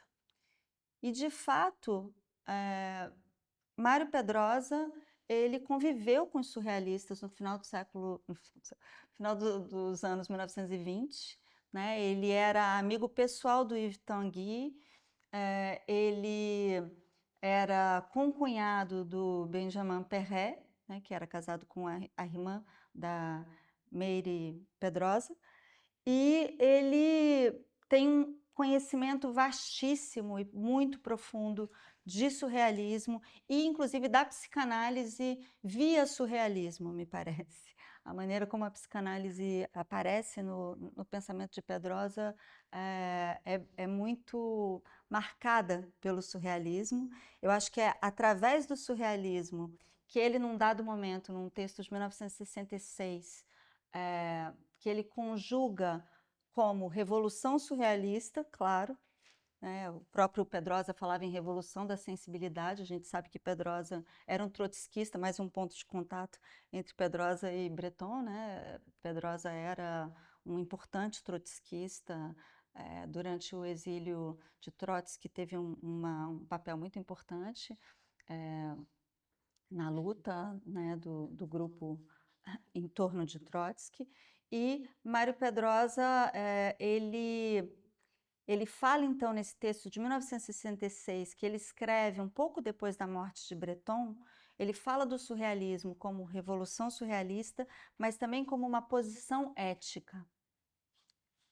Pedrosa define, me parece, ele não diz exatamente assim, mas a gente pode depreender do que ele traz nesse texto, uma verdadeira definição do surrealismo, uma redefinição do surrealismo em termos de uma posição ética. E ele vai também, Pedrosa, um pouco antes, na verdade, ele já havia escrito, se não me engano, em 1958, um texto sobre Freud, no qual ele diz que a psicanálise teria inaugurado no século XX uma nova ética. Essa pegada ética, me parece, que talvez seja importante a gente sublinhar, ressaltar hoje, para tirar de vez, uma vez por todas, o surrealismo dessa prisão em certos temas que, claro, estão presentes na produção surrealista, em geral, essa produção ampliada, né, que a gente vê aqui nessa exposição e que me parece ter, de alguma forma, acontecido ao longo de todo o século XX e até hoje no Brasil, sem que a historiografia tenha sido construída a esse respeito. Porque eu acho que, a partir do Manifesto Antropofágico, há uma espécie de história de movimento, de circulação subterrânea das ideias surrealistas e da posição surrealista, dessa ética surrealista, que acompanha as décadas seguintes e emerge em alguns momentos. Eu já falei de um momento no qual ela emerge, que é o neoconcretismo, justamente, muito claramente. Mas o momento anterior, que inclusive é, de fato, o momento que deve ser tomado, me parece, como grau zero do neoconcretismo, é o dos ateliês de pintura nos hospitais psiquiátricos no Brasil, especialmente Juqueri, em São Paulo, né, em Franco da Rocha, na região, enfim, próxima a São Paulo, e no Rio de Janeiro, Engenho de Dentro, com o ateliê de Inise da Silveira e de Almir Mavinier. Né? Tem toda uma controvérsia também a respeito do papel de Almir Mavinier na fundação do ateliê. Né? Almir Mavinier, isso é muito pouco conhecido também, eu acho que é importante contar, que o Almir Mavinier diz que ele propôs a Inise da Silveira que eles abrissem um ateliê de pintura. Porque o Mavinier era um artista muito jovem que era funcionário do hospital, né, do então Centro Psiquiátrico Nacional, no Engenho de Dentro. Né? Hoje, Centro Municipal de Assistência Inise da Silveira. Então, nessas duas experiências que foram a do Juqueri e a do Engenho de Dentro, que eu não vou ter tempo de comentar em mais detalhe aqui, mas eu trabalho no livro um dos livros, né, que Luísa mencionou, que é Lugares do Delírio, meu último livro.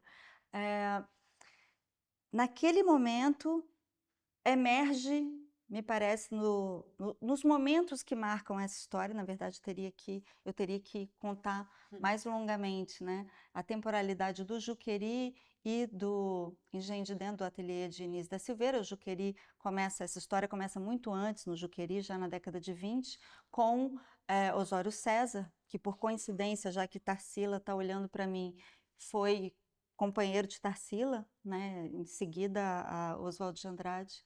Osório César foi importante na vida de Tarsila também, e ele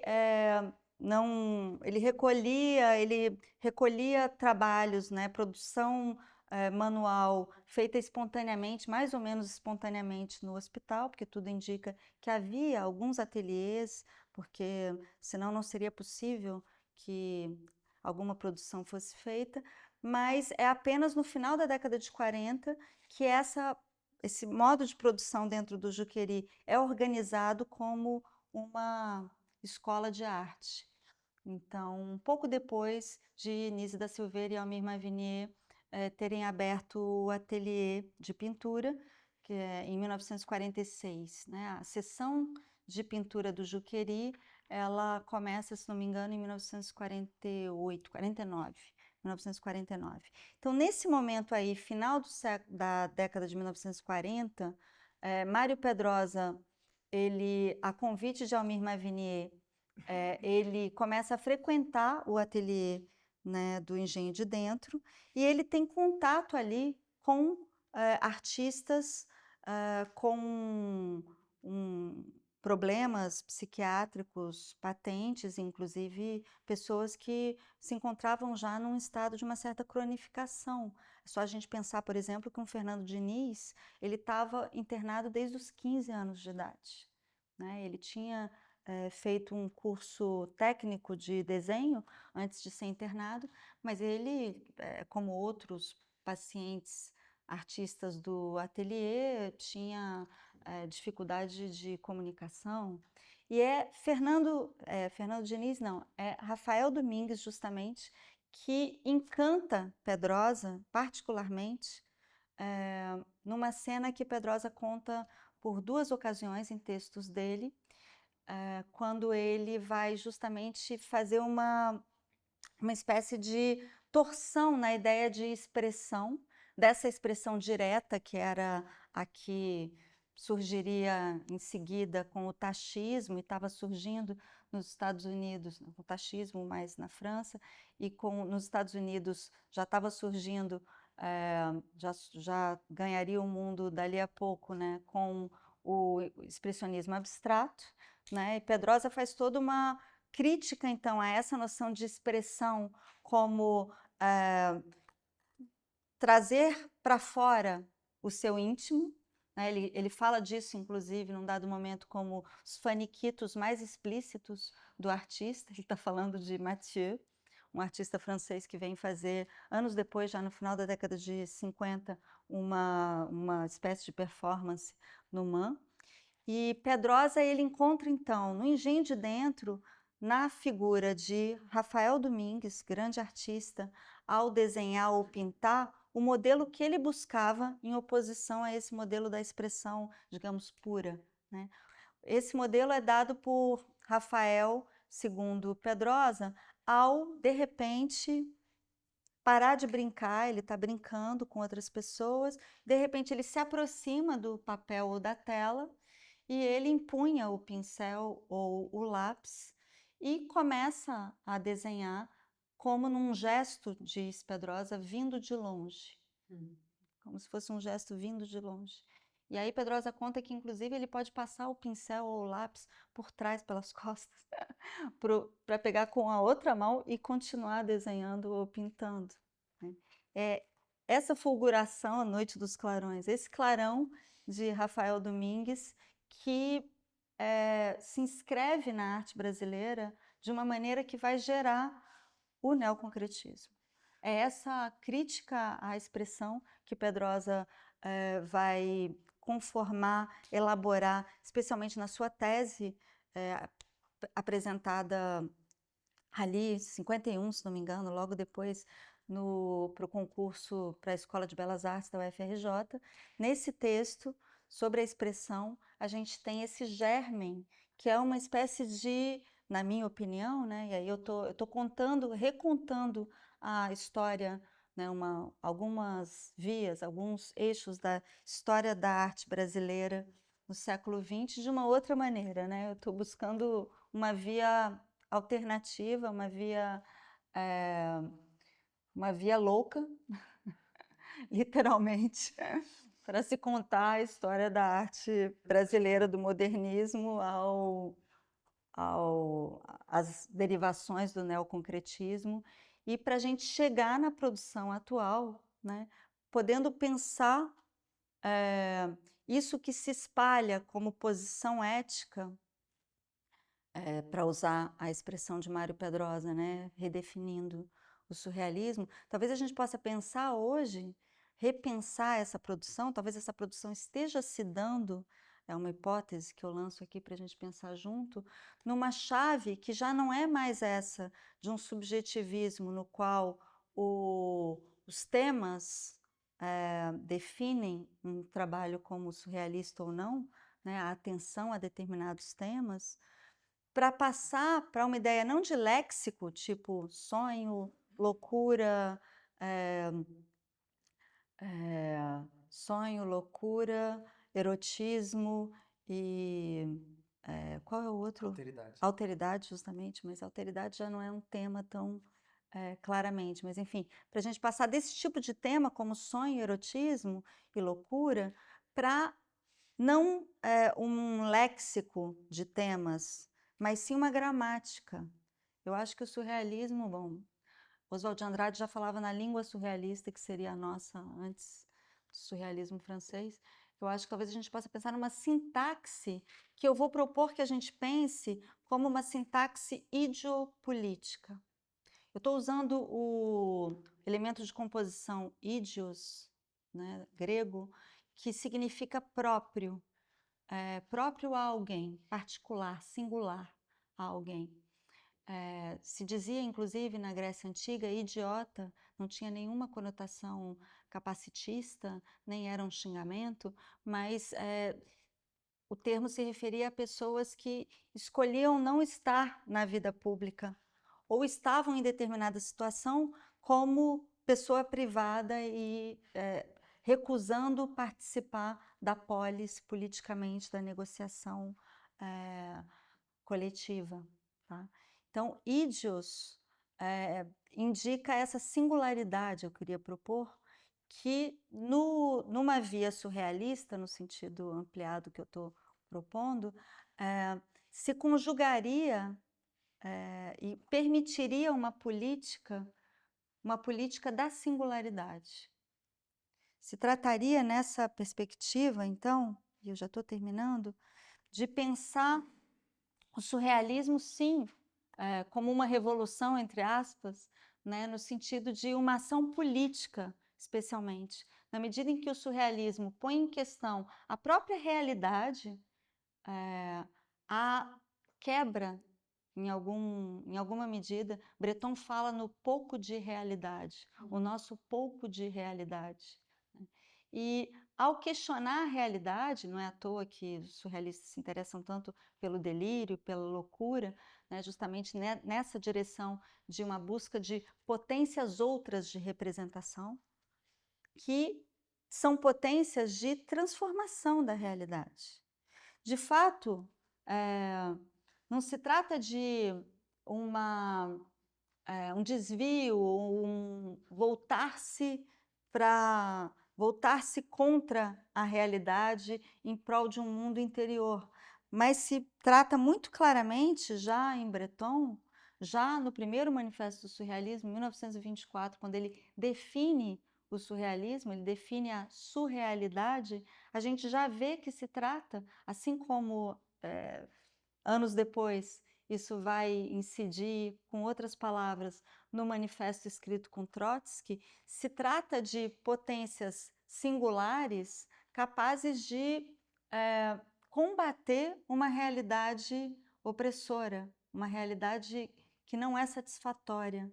Se trata de uma potência política ou ideopolítica do delírio, do sonho, do desejo, do erotismo. Eu acho que por essa via eu reencontro as ideias que Luísa lançou, né? As hipóteses, as vias que ela indicou, né? E para terminar, então, eu vou só trazer a citação da definição de surrealidade por Breton, lembrando que surrealidade é sobre realidade, né?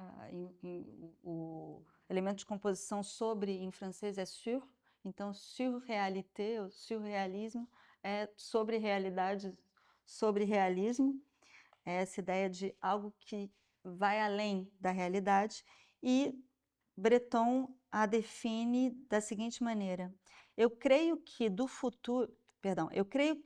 de futuro será possível reduzir esses dois estados aparentemente tão contraditórios, que são o sonho e a realidade, a uma espécie de realidade absoluta, de sobre-realidade, se é lícito chamá-la assim. Com o sonho, então, é outra realidade que é forjada. É um terceiro elemento, né, que dialeticamente leva a uma síntese que deve ser tomada como uma transformação política e singular, desejante da realidade. Obrigada.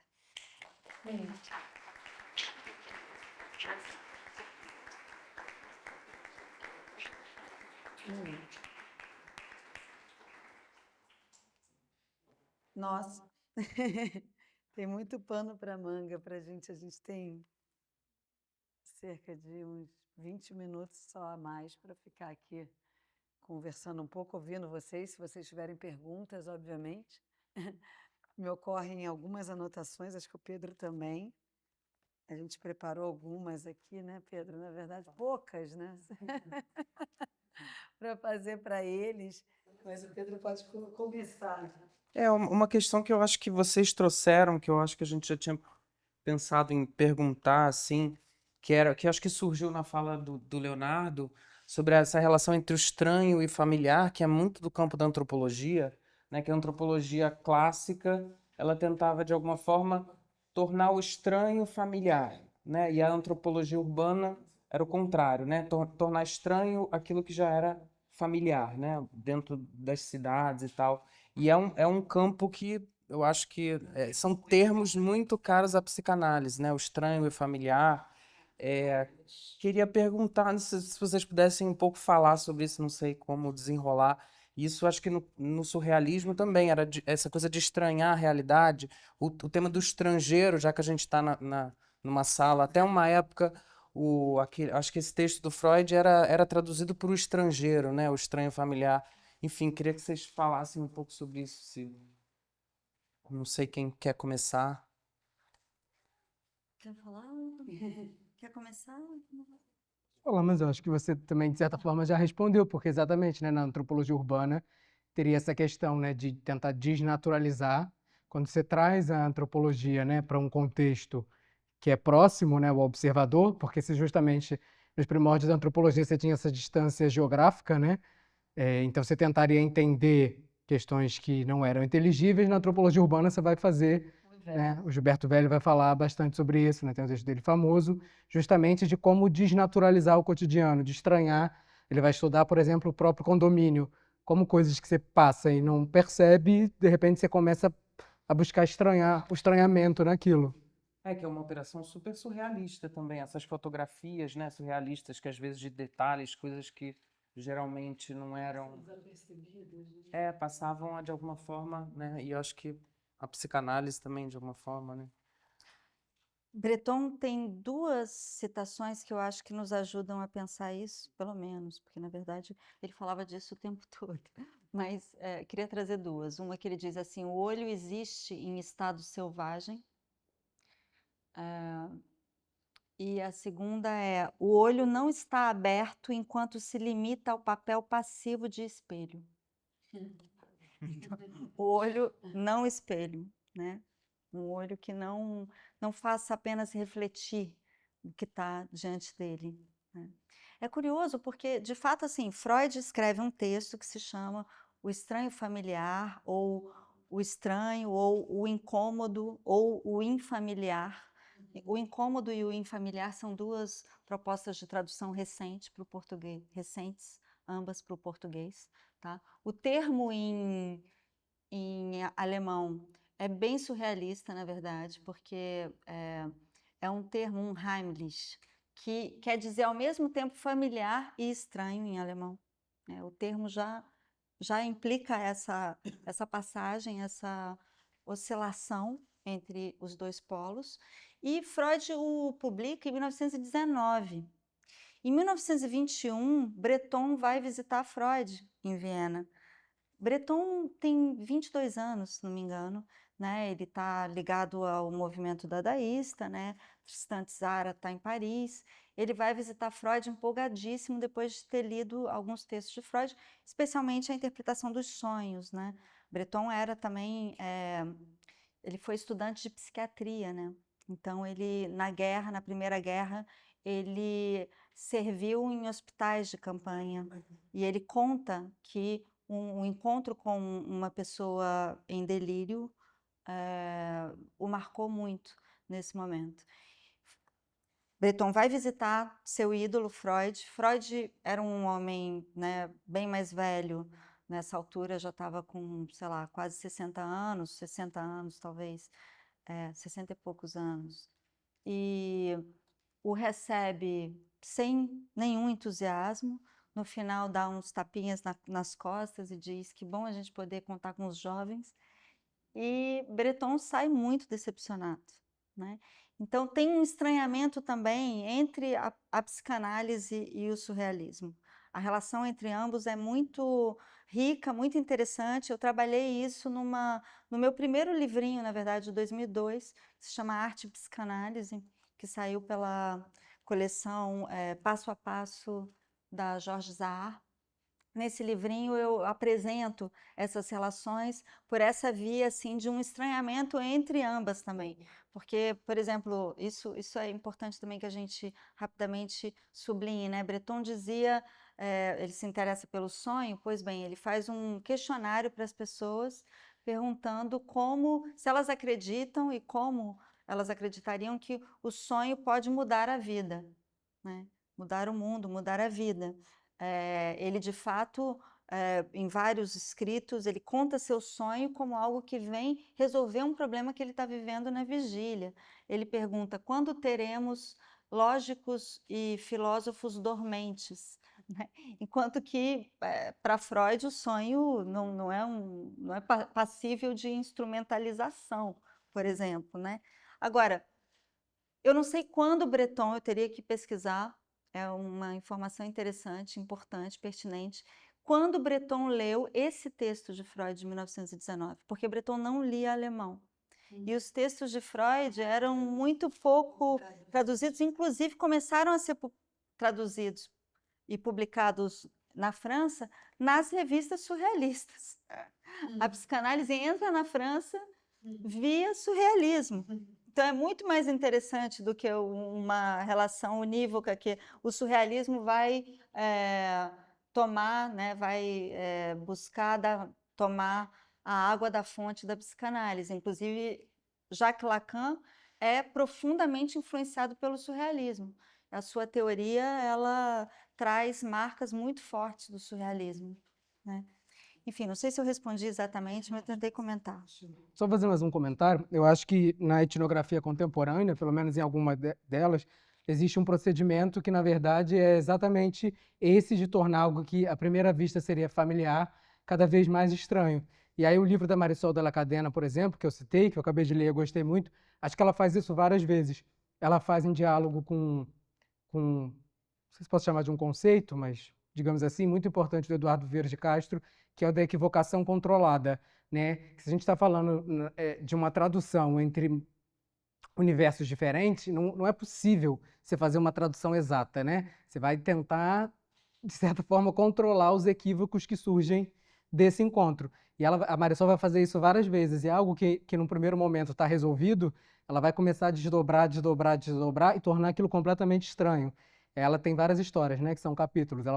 Um dos capítulos que eu gosto particularmente é sobre a participação de um xamã andino numa exposição num museu nos Estados Unidos. Então ela vai mostrar assim, a quantidade de equívocos que podem surgir desse encontro, coisas que eram óbvias, familiares, na verdade, as pessoas estão falando de coisas completamente diferentes. Os termos talvez fossem os mesmos, ainda mais nessas traduções de língua, mas eles não estavam decididamente falando da mesma coisa, assim. Então é esse procedimento de tornar cada vez mais estranho, assim, que é, a meu ver, bastante surrealista. Uma metodologia Uma surrealista. metodologia. Enfim, a gente tem algumas perguntas formuladas do início ao fim, mas queria deixar só 2 comentários aqui, entre tantas coisas que a gente poderia falar. Uma é de uma passagem rápida do Léo, que eu não sei nem se vocês repararam, mas eu reparei, que diz respeito ao que a gente fez, quando ele falou que essas aproximações aqui eram corajosas, porque podem ser problemáticas e passíveis de críticas. Então, eu acho que isso é um ponto que talvez, não sei se o Léo quer comentar mais, né, esse ponto, mas isso eu acho que a gente só foi perceber isso de uma maneira mais nítida quando já estava feita a sala, as aproximações, não sei se é isso que ele quer dizer, né? Mas você aproximar Maria Martins, os sonhos Yanomamis da Cláudia Andujar, o Hélio Melo, são cosmologias ou cosmogonias muito singulares, cada uma devedora de um certo universo e que estão aqui próximas. Ao mesmo tempo que é corajoso, e você falou, né, de como viver junto, eu não posso não lembrar da Bienal da Lisete Lanhado, em 2006, que de alguma maneira atuou como uma espécie de sismógrafa, né, porque o como viver junto virou um assunto, né, radicalmente importante. Então, só deixar esse comentário de que eu sou ciente dos riscos que envolvem essas aproximações feitas, sobretudo nessa sala. Acho que nas outras não há essa questão. Se você quiser comentar um pouco isso, acho que para mim e para o Pedro, que elaboramos isso aqui, seria interessante. E ainda puxando o Eduardo Viveiros de Castro, que você citou agora, seu orientador, né, se não me engano, foi, né, no mestrado, teve um texto que eu li e que me forneceu coisas interessantes para escrever sobre uma artista que lida com paisagem, com natureza, pintora, Janaína Chape, quando eu fiz um texto para ela há um ano, não lembro mais. Nossa, quando foi? Na Fundação Iberê Camargo, eu fiz uma curadoria para a Janaína, E aí, quando a Tânia começou a fala dela, falando de que, né, da questão da dissolução da relação sujeito-objeto, tudo sujeito, né? E como é que isso modifica tantas instâncias. Curioso, porque hoje veio um professor de História da Arte aqui que falou um pouco isso também, não dessa maneira citando o Breton, né, mas falando da dissolução da relação sujeito-objeto. Me lembrei daquele texto curtinho do Eduardo Viveiro de Castro, chamado Por uma Subjetivação Radical do Mundo. Sabe qual é esse? Enfim, um texto curto e que acho que vai justamente nessa linha do surrealismo, talvez, mas de advogar a subjetividade da pedra, da folha, da cachoeira, tudo que você conhece, mas é um texto que, para quem escreve sobre arte, é ótimo, e ainda mais com esse tipo de produção aqui. Não era uma pergunta, eram só comentários, né, na verdade. E se quiser comentar da questão dessa sala e desenvolver um pouco isso, Léo.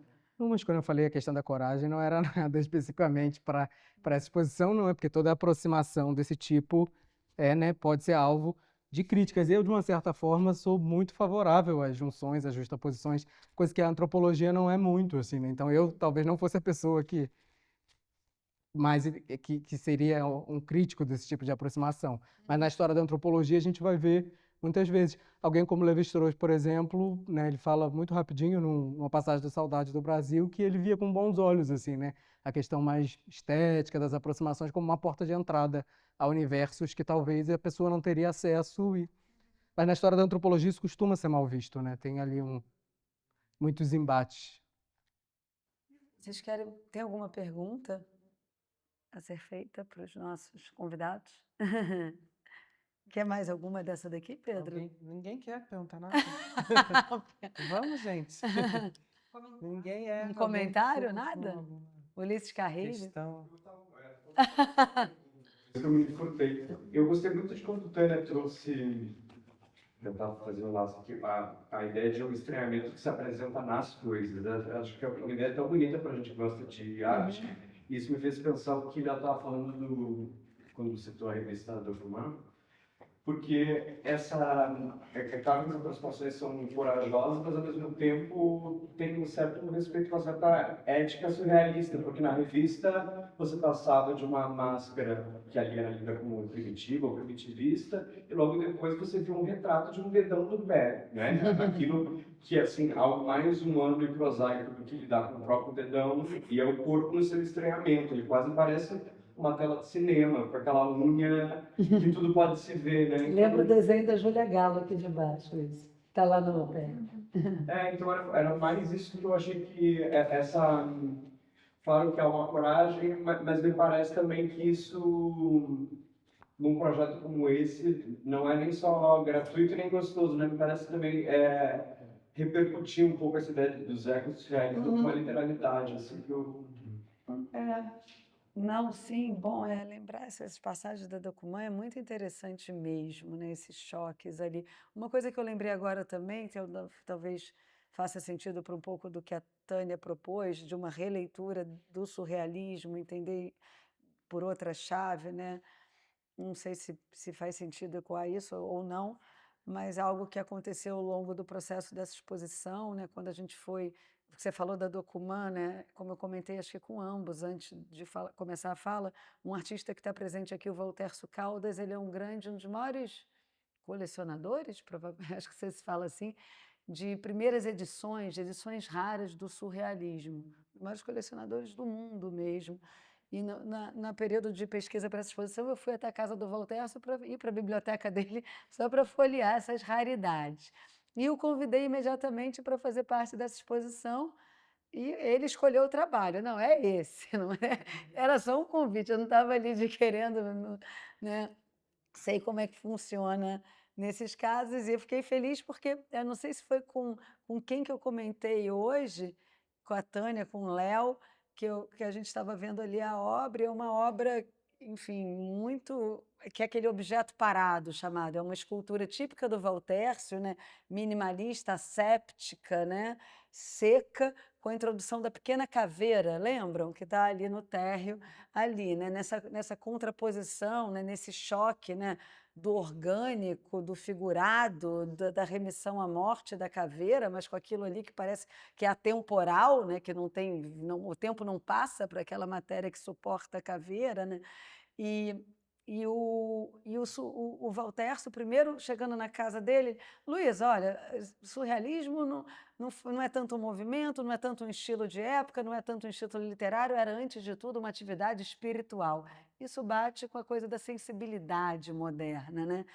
E lendo um texto, um pequeno parágrafo do Luiz Camilo Osório sobre o Valtércio Caldas e a relação do Valtércio com o surrealismo, o Camilo dizia, o Pedro me corrige se eu estiver errado, ele comentava que o Valtércio Caldas seria um exemplo de relação com o surrealismo muito própria do Brasil e muito diferente dos nossos vizinhos latino-americanos, investidos de uma coisa relacionada ao realismo mágico, à figuração, à fabulação. Ele querendo dizer que ele estava mais interessado do jeito que nós brasileiros lidamos com o surrealismo, e o Voltaire seria um exemplo do que os nossos vizinhos latino-americanos. Só para dizer que acho que também havia uma tentativa ali de ler o surrealismo de uma outra maneira, entendendo como é que ele se infiltrou entre nós, justamente à luz de um território que cultivou essa matriz construtiva / neoconcretista, e o surrealismo ficou ali um pouco à margem, né? Queria comentar essa ideia da junção, da montagem, colagem corajosa, é isso? Porque a colagem, bom, a partir, né, de todo o frenesi Dada, a colagem é muito importante na atividade surrealista, né, cotidiana ali, especialmente nos primeiros anos.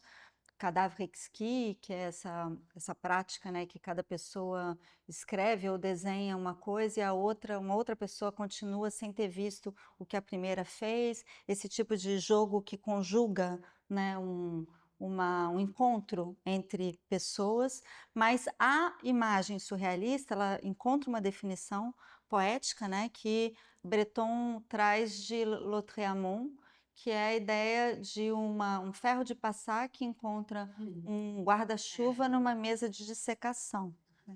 Então, eu falei agora há pouco de realidade e sonho se encontrando como numa dialética que leva à síntese, que seria a surrealidade, mas eu acho que a imagem surrealista nos traz um outro funcionamento, que aí eu acho que é a metodologia surrealista por excelência, se a gente quer pensá-la como posição ética, mas que implica uma metodologia também, que é essa ideia da diferença como não só a singularidade irredutível entre dois elementos, quaisquer cotidianos, ferro de passar, guarda-chuva, mas também uma quebra, uma problematização da superfície de representação, né? E não só da superfície material, é sobre uma mesa de dissecação que os dois objetos se encontram, uma mesa de dissecação, não é outra coisa, né? É uma mesa de dissecação, ou seja, em vez de ser uma superfície na qual a colagem cola e fica boa, ela é uma mesa na qual a colagem se fragmenta, se disseca, né?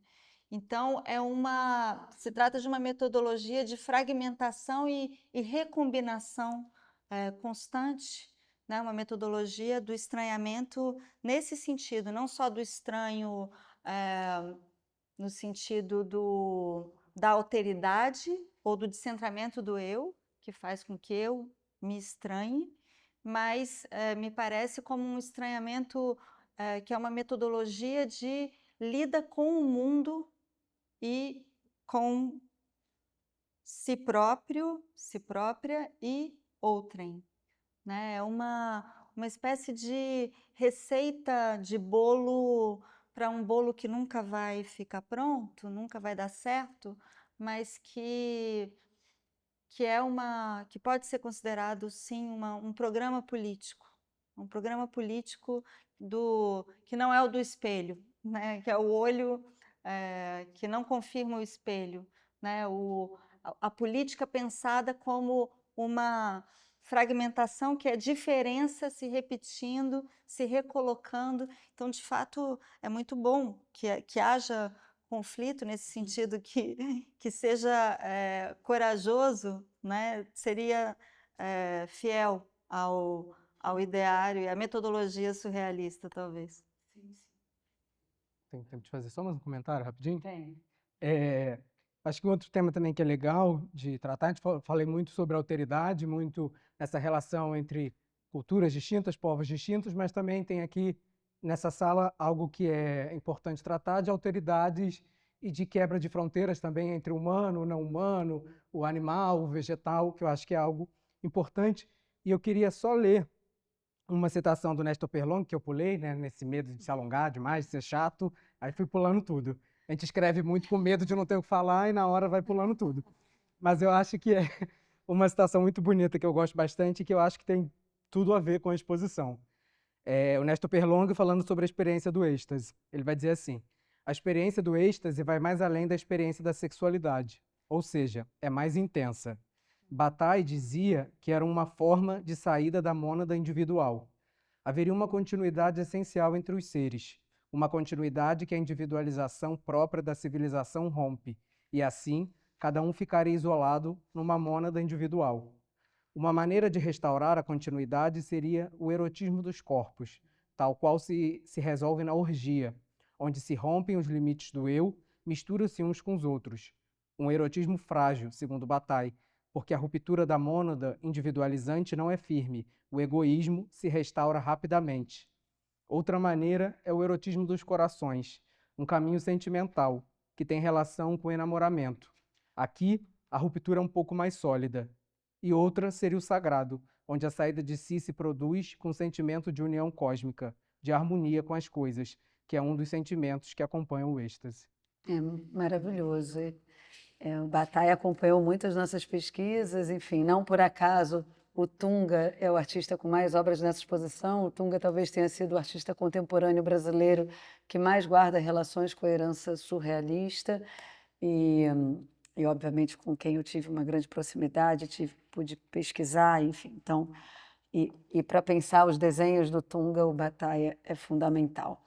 Gente, eu queria agradecer muito, mais uma vez, a presença do Leonardo Nascimento, da Tânia Rivera, do meu grande parceiro Pedro Caetano Éboli, de todos vocês nessa noite de quarta-feira aqui, e reafirmar algo que me deixa realmente muito, muito contente, um encontro como esse aqui dentro da Flex, uma galeria de arte no Leblon, e que nasceu com esse desejo, né? Acho que durante a minha história, né, não por acaso, eu habitei em diversos momentos da minha vida a universidade, né, fazendo graduação, pós-lato sensu, mestrado, doutorado, apesar de sempre ter atuado escrevendo sobre arte, fazendo curadorias, organizando livros, mas por acreditar que vem desses lugares que Léo habita, que Tânia habita, também fazendo seus trânsitos, sabe, uma fonte riquíssima para alimentar o que a gente está fazendo aqui. Então, está podendo levar adiante essa ideia que está, desde que a Flexa começou a acontecer na minha vida, de fazer esse tipo de programa público,